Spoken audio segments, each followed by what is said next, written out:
akkam jirtu hordoftoonni Qiddoo YouTube jiru jalatti kan argamuuf kan jirtan hunduma keessaniif sinin jecha egaa yeroo darbee waan kun dubartoonni afur na hordofanii anaan rakkoon irratti humuudhaaf kan turanii rabbi na gargaarii lama qabamanii lama badan jettee dubbattee turte jechuudha. Amma garuudhaa eenyu akka isaan anatti ergee dubbatanii jiru garuu ani nama kanatu dhugumaan kanarratti godha jedhee dubbachuuf haasa'uu baay'ee natti ulfaatee jira jettee jirti jechuudha. Egaa gaafa miidhamni tokko namarratti geessisuudhaaf jedhu diinni fagoodhaa miti kan dhufu jechuudha. Sumarkaa nyaatee sumarkaa dhugeetudha. Kiyyoos irratti kiyyeessee si'in qabee si hidhee si dhaabuu barbaada jechuudha. Egaa rabbi immoo itti sin kennu akkasuma egaa ishiin hidhamanii isaan dirqamaadhaanii iccitii gadi guuraa jiru. Akkasumallee arfan keenyayyuu wali hin beennu kan walii tinu fide qarshiidha. Qarshii guddaatu nu kaffalame hangana kan hin jedhamne jedhanii akka isaan dubbatan jechuudha. Isa kanas immoo keessaa tokko warra qabaman sana keessaa lamatu qabame ture. Keessaa ishiin tokko daa'ima qabdi. Daa'ima waggaa 2 baay'ee buhujjii baay'ee hangana kan hin jedhamne gadda keessa jirti. Gaafa akkattiin boochu gaafa aanarratti yakka humuudhaaf na miidhuudhaaf baate maaf akkana hin se'ini abadan ani ishii hin dhiisu jettee jirti jechuudha. Egaa osuma nyaachuuf qopheeffatanii afaan ofii banatanii jiraniyyuu egaa nyaatamuunis akka jiru asuma irratti bara beekaa siniin jechuun jaaladha. Haa ta'uyyuu malee egaa aramni suni anatti dhiisi waan hundumayyuu anatu waan hundumayyuu siif xumuraa yaaddahin naan jedhee jetti jechuudha. Egaa siira kan isaan hojjetanii mana namaa gaa'ela namaa abbaa manaa namaa irratti kan hojjetan eessarraa dhufe eessa akkamittidhaanii maali jennaanii biyya Sudaan irraa dhufaa. Biyya Sudaan irraa asiin galfamaa yeroo kanatti immoo nuti kanaan hojjannaa jedhanii jettee jirti jechuudha. Dhugaa dubbachuudhaaf biyyoota Arabootaa garaagaraas ni jira. Abashaa duwwaa miti kan kana hojjetu isheenillee dubbatteetti. Garuu immoo jechuudha yeroo baay'ee warra akkas hojjetanii Araboonni yeroo akkas hojjetanii yeroo baay'ee akkatti viidiyoodha yeroo ba'u yeroo jalqabaaf hin argee ani ifaan ifatti hojii badiisaa hojjetee kan of waraabee of gallakkisu dubartoota afaanuma keenya haasawanii biyya Yemen keessa jiraatanidha jechuudha. Yeroo jalqabaatiif qoricha osoo namaa godhanuu osoo muranuu osoo akkasumallee nyaata keessatti qoricha namaaf godhanu warri viidiyoo waraabaa yeroo jalqabaaf dubartoota biyya Yemen keessa jiranidha jechuudha. Biyya keenya keessa hin jiru jechuu miti. Biyya keenya keessa jiru baay'een isaanii jechuudha. Yoo argitaniitu ta'e qalamii mana namaa gaafa dibanillee kan itti xonoqqolanii dibanii jiru. Kan buna irratti godhanii namaaf kennan, kan qibaatii irratti kan mataa namaa kutanii waan akkasii hojjetan kan gaa'ela namaa irratti waan gurguddaa jajjaboo ta'e kan hojjetanii baay'een isaanii jiru jechuudha.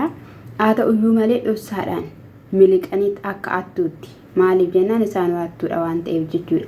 Karoorri isaaniif kaayyoon isaanii hordoffii gaazexoonni yeroo hordofanii fi akkasuma immoo yeroo warri amantaa isaanii inni tsabalaan inni immoo amantaa qabuudhaan lafa amantaa isaatti yeroo deeme afurri suni haasawee eenyu akka irratti hojjete maaliif akka irratti hojjetame yeroo sana yeroo inni itti himu jechuudha.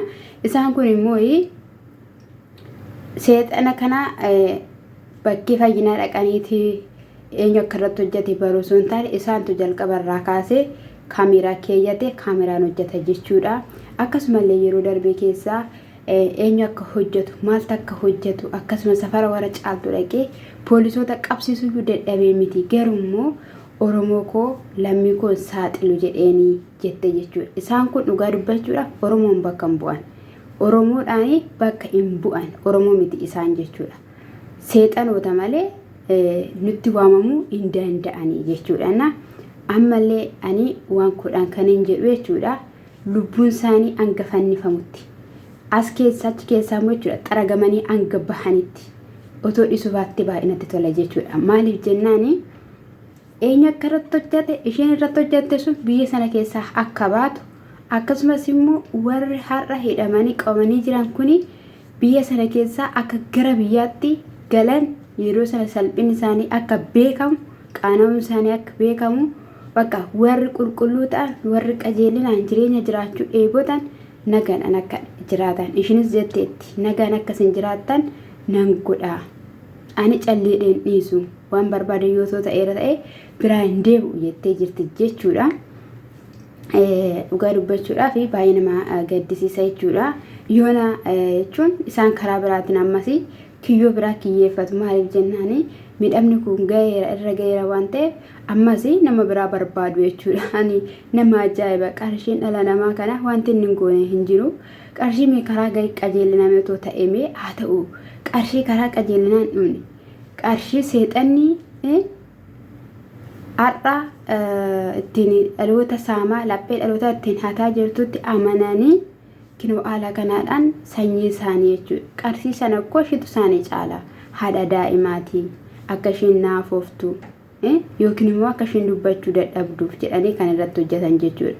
Maali yoo dubbatte yoo hojjette isas immoo kan na himataniif jette ani yeroo baay'ee dhugaadha yeroo baay'ee isheenii gara rabbiitiin deebi'aa gara dhugaa deebi'aa addunyaa kuniyyuu gizee gaarii miti isatu isinii caalaa dhiisaa badiisaa dhiisaa yeelloo kana dhiisaa dhaloota ari'uu jette yeroo baay'een dubbatte jechuudha.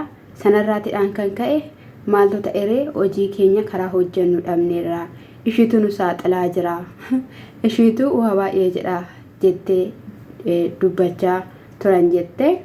Haa ta'uyyuu malee sagaleen baay'een illee naafi kaamaa jira. Isa kanammoo asirratti infidiin jettanii dhuguma sagalee namichaa yeroo darbes arabiffaadhaan nu dhageessisteetti boodammoo rakkoo fiduu mala waan ta'eef keessumadhaanii ishiin cimtuudha. Dhugaan siniin jedhe waan kun baay'ee cimtuudha.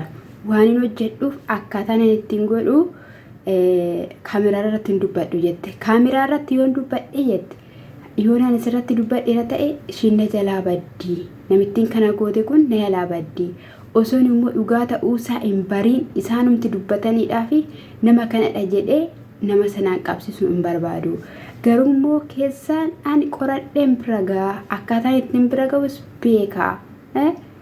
beeka itti ertee jechuudha. Na cimtuudha jabduudha. Akkasumallee immoo chaanaalii ishee jechuudha yuutuuba ishee sabskiraabii godhaa fi laayikii godhaa fi jajjabeessaa siniin jechuun jaaladha. Haadha daa'imaatii biyya Oromoo keessa nama jirtudha waan taateef jechuudha. Wal jajjabeessaa Oromoo koseen jedha. Egaa gooftaan ammayyuu ishee saaxilu sanaa saaxilu afee fi inaafuu fi ishiin immoo uma tokko yoo taatu akkasumallee biyya sana keessaallee ba'uu barbaaddi natti fakkaatee nama dostaa ta'ee na fudhatuun barbaada jettee jirti jechuudha. Warri dandeettii akkasii qabdan warri viizaa firii qabdan immoo lammii keessan lafa ishii yaaddeetti namni iddoo kamitti hojjeteetuma jiraata mitiire osoo hojjetiin hin jiraatu fudhachuu dandeessu siniin jechuun jaaladha. Ammallee egaa inni hamaa hojjetu hin baafamin siniin jechuun jaaladha. Hamaadha waan ta'eefidha. Keessaayyuu warra dafqanii warra biyyaa bahanii lafa onaa keessa jiran irratti amaan kamiyyuu hin argati. Maaliif jennaan haati abbaan lammiin qoomoon nama bukkeen jiru kan rakkoo namaa hubatu. Garuu jalqaba irratti kan rakkoo namaa hubatu rabbidha. Rabbi biratti immoo namni nama barbaachisa waan ta'eef gidiraa rakkoo dhiphina walirratti yaadurraa jaalala gammachuu iddoo dhabanitti wal gargaaruu iddoo gaddanitti waliin gaddanii iddoo namatti tolitti bakka jira mitiire gaafa rakkinaa namni barbaachisaadha. Keessattuu namni kennaa rabbiiti namni wal jaalachuutu filatama ture. Isaan garuu kana hin goone qabnee isifnaa jireenya ishii gadadeessifnaa innaafessinaa jedhanii jireenya ishii boruu dhala ishii gaa'ila ishii jiruu ishii waan yaadanii qaban isaanii ofii ishiidhaaf jireenya ishii jiraachuu ofii ishiidhaaf shira ishii raawwattee ittiin sooromuudha kan barbaadde garuu harkaa dha'ee jira siniin jechuun jaaladha.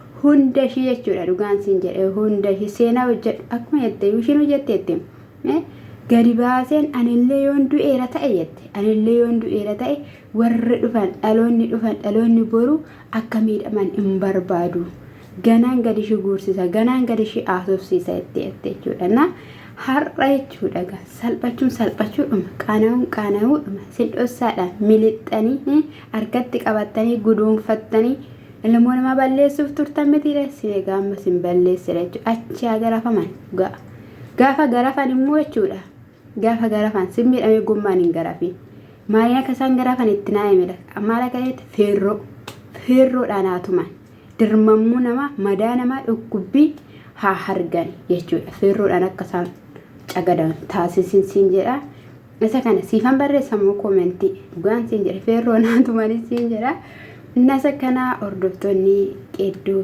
YouTube subscribe like naa gochuudhaan naaf daawwadhaa siniin jedha naaf daawwadhaa saatiin kiyya naaf haa gootu siniin jechuun jaaladha naa guututti jira xiqqoo tafe isa caalu isaa xumuradhee jira waan ta'eef xiqqoo tafe dafaa siniin jechuun jaaladha akkanii montaashinii guututti siniin jechuun jaaladha saatii qofatu naaf amma siniin jedha innis immoo xumurameen guutama gammachuu guddaa keessan jira saatiin kun haa guutuu ga'uutti jiran siniin jechuun jaaladha baay'ee miti kanaaf inni caalu sanaa dhufeera waan ta'eef siniin jedha I love you so much.